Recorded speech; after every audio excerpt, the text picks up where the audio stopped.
Welcome to the Inner Tome. I'm sorry. I didn't mean to startle you. My name is Dewey Decimal from the ancient kingdom of Libraria. Permit me to be your guide through the nooks and crannies of the Inner Tome. Come.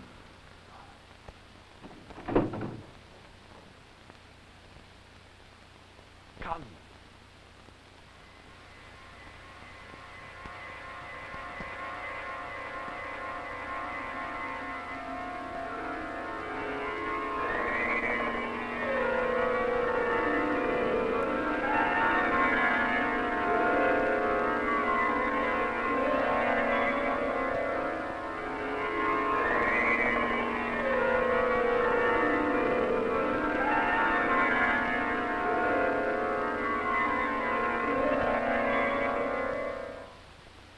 Exit with books is impossible unless the master-at-arms gives you the key. He resides here at the circulation desk where you check out your books and other materials.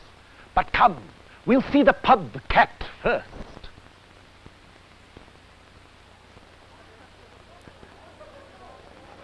This is pub cat. Look at it closely. Pub cat, of course, is an abbreviation. It stands for Public Catalogue. To practice the arts of libraria, it's best to use a familiar.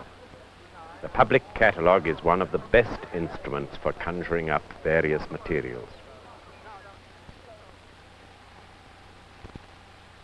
Notice the fine markings on this animal.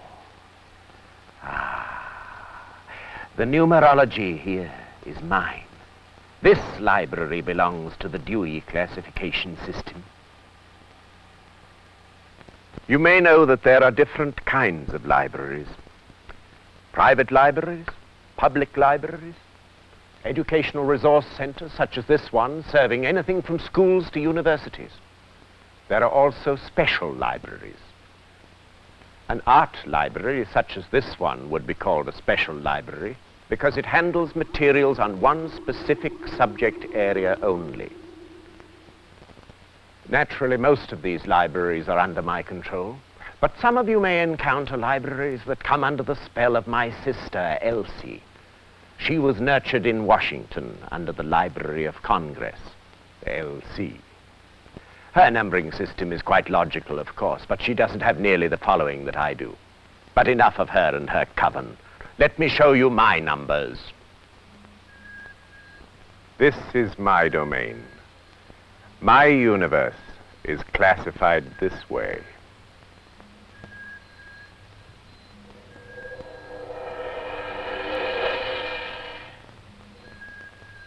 Zero, zero, zero, general works.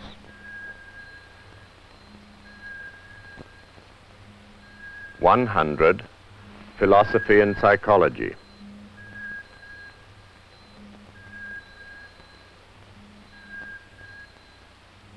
200, religion. 300, social sciences. 400, language and linguistics. 500, pure science. 600, applied sciences and technology. 700, fine arts. 800, literature. 900, travel, biography, and history.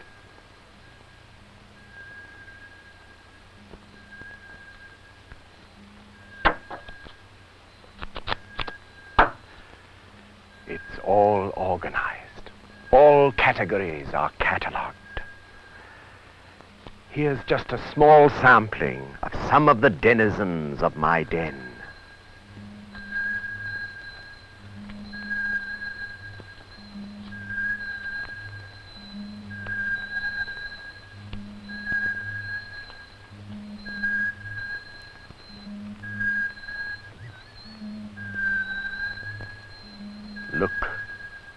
Closer.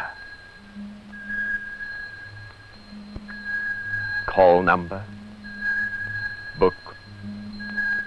This one is from Applied Sciences and Technology.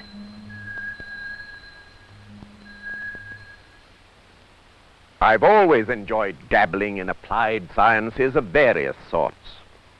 You've seen the call numbers of these books on the catalogue cards. Etched on their spines indelibly are the same markings. Exquisite. There is an order within the general classification.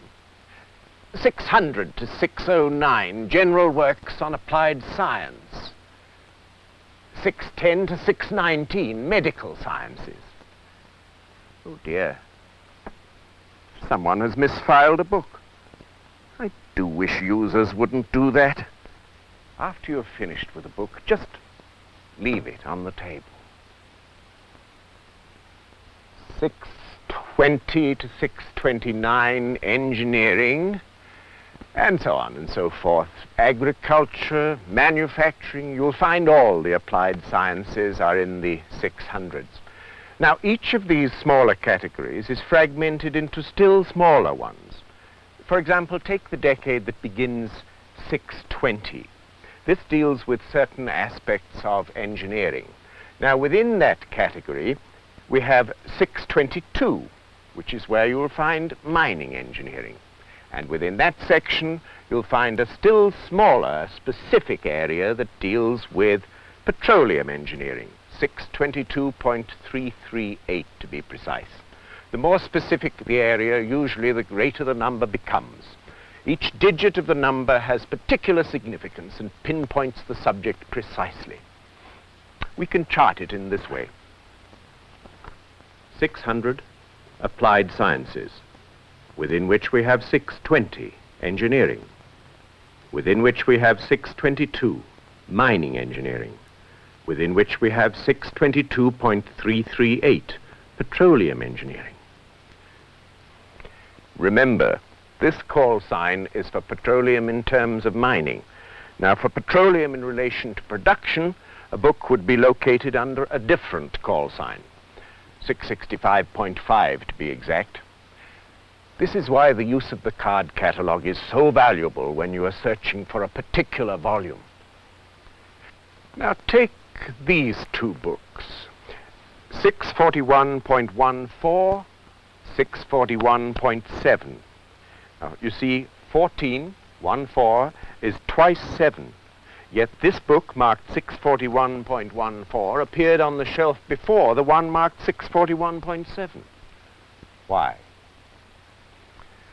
The reason is that as you read from left to right after the decimal point, each digit of a number is treated as a separate and independent entity. Take another example. In arithmetic, a number such as 12,345, 1, 2, 3, 4, 5, is much larger than one such as 19, 1, 9. But under my system, because the second digit 2 is smaller than the other second digit 9, the book it refers to will appear first on the shelf. You may have noticed that on the second line of every call number there appears another cryptic message. It's not so very mysterious, really. And now I'd like you to meet the man responsible for these messages. We call him Cutter. You might say he handles the authors of these voluminous works of art, magic, and alchemy. Every author he dispatches, he gives a cutter number to. The last man he dealt with was one called Schwartz. Nasty. Schwartz received a number like this. It's a kind of code for his name. A man named Black got this memorial, and so on. It's just a way to help us distinguish between volumes that have identical subject numerations. If Schwartz and Black both wrote books on astrology, the classification numbers would be the same, but the cutter numbers would be different, thereby helping us in filing catalogue cards and shelving books. Mind you, it's not that we mean to belittle authors by simply giving them a number. They have their domain after all. The authors' names are arranged alphabetically in the main card catalogue. In fact, the master card for a book, the card we call the main entry, is most often the author card. The next most important card is the title card, also found in this catalogue. Subject headings are found on the other side, here in the subject catalogue. Some libraries will have one complete catalogue with author, title, and subject cards all filed together alphabetically. Others, such as this one, have a divided catalogue. It's all a question of convenience to patrons. There's sometimes a bit of congestion around a card catalogue, so that a separation is desirable. So, one volume can be found by looking up 3 different types of cards. At least 3 cards, each with the same call number, each referring to the same book, will be found in the catalogue under these headings. The main entry is usually the author card. You should note that government agencies or organizations may also be authors. If 2 people combine their talents in writing a book, there will also be a joint author card. The title card. The title reproduced on this card is identical to the one found on the title page of a book. Here's an example of a title card being the main entry. Technically, this particular book has no author, so the title card acts as the main entry. The third type of card to lead you to a book on the shelves is the subject card. As you see, if a book ranges through several different subjects, it may have more than one subject heading, and each subject heading will direct the user to the book. Under one subject heading, you will find all the books in the library that deal with the same theme or subject. Other cards you might encounter in the subject catalogue? A C card will refer you to the subject heading you should be looking under to find your book. A C also card will refer you to supplemental material, or a broader subject area, or a more specific subject area. Author, title, subject. These cards will direct you to the book. One method which does not work very well for finding a book is to ask the librarian for a book that is green and about so big. You should always try to have one of author, title, subject. However, don't neglect browsing through the stacks. Many pleasurable hours can be filled just browsing, but it's more of a game than a practical search. Another thing you might encounter on a catalogue card is the letter R preceding the actual call number. This letter indicates that that book is listed as a reference copy and will not be allowed to circulate or be taken outside of the library. There's a special section devoted to reference books. Basically, the volumes in it are organized in the same way as they are in the main stacks, starting with the 000 books and ending with the 900 books. There are some goodies here. Famous quotations, building codes and specifications, medical dictionaries, chemical abstracts. You see, it's a whole world of private perusal. Facts about this, figures about that, data and dissertations. It's simply marvelous. Here's one of my favorite sections, the Geological Survey of Canada section. I could spend hours reading the sometimes obscure materials here. It has a musty, fusty taste that appeals to me. Historical surveys, geological explorations, anthropological studies. Mind you, they have a filing system of their own. They have their own indexes, too. They don't use the Dewey Decimal Classification System.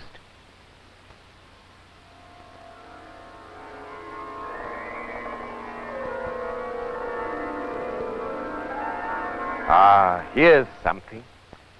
I've charted the universe using these maps. Aye, maps. Read the rolls and knolls of the land with these. Every good library has maps as a resource for its patrons. Use them. Use them all. Use everything here.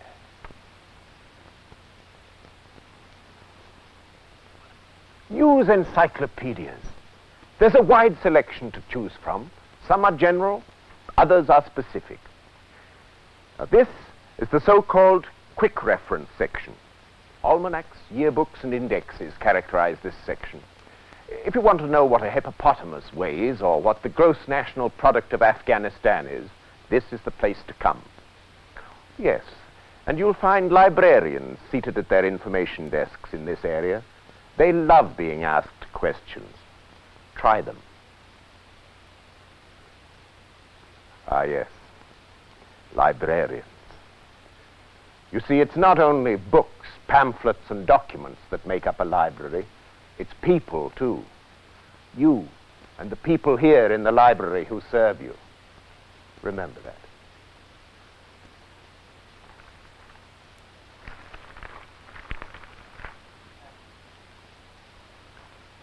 Something else to look for in a library: newspapers. Local, regional, national, even international newspapers. Most of them are in English, but there are some other languages represented as well. Read different newspapers. It's good to have another point of view for news stories. Or read magazines, serials as they are sometimes called. Magazines from A to Z on almost any subject you care to read about. They may relate to your coursework, or they may be on some hobby you are currently pursuing. Art and economics, geography and mechanics, photography and zoology. They're all here, filed alphabetically according to their titles. And you may borrow back numbers by lifting up the shelf. For particular articles, we have the periodical indexes. This is where you come. Now, the general indexes are the Reader's Guide to Periodical Literature and the Canadian Periodical Index. For more specific listings, there are indexes for art, for business, for education.